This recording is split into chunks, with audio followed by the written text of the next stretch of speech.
As you say, you've been through it. So do you think there's a small element of this being against Christine Holgate because she is a woman? No, I think there's more to it than that. I think it's about Okay. the running of the business, and that when she came in, the business was running corporate, what can I say? They weren't paying the right amount for delivery of their parcels. So she came and said, hey, this has got to be run as a business. She actually increased the price. I think there's been a lot of complaints and whinging about how it's been run, but she's making profits for the taxpayers of Australia.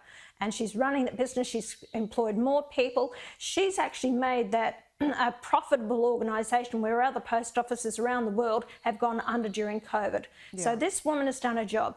The chair, he complimented her. And he said she's done a fantastic job. Well, if someone under stressful circumstances offers their resignation, I said, why didn't you hold it off? Why didn't you say, are you in a position to do this, Christine? Duty of care. Why don't you take time? You do a fantastic job. No, because he didn't do that, he's had it from the shareholder ministers and the Prime Minister. She had to go.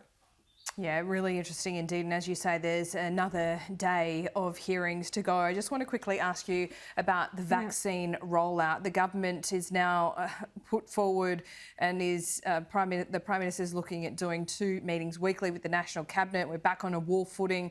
The vaccine rollout has been particularly slow. But we heard from Greg Hunt yesterday that even with Australia being vaccinated, that doesn't necessarily mean opening up the borders. Which leads me to this question. What is the point of the vaccine if that is not going to happen? Laura, you're exactly right, and I know someone who came from America, had the vaccination, was in the medical profession, and actually had to do still the quarantine. So although you have the vaccine, it doesn't stop you from actually still getting COVID. It reduces the symptoms. So you could have the vaccine. And of course, there's problems at the moment, and there's a lot of talk of blood clotting and people that have actually died from having the vaccination.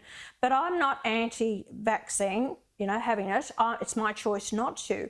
But I would encourage people to do the research, understand, and you make the choice, is it best for you to have the vaccination? But a lot of countries around the world now are not going to give the vaccination to people who are actually 60 years and under.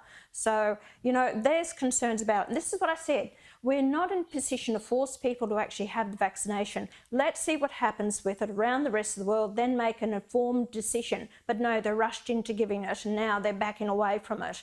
So I'd say, tread easy on this. This is a vaccination that has not had enough time to understand the ramifications, if it doesn't have, on some people. Pauline Hanson, appreciate your time. Thanks. Thanks, Laura. Bye.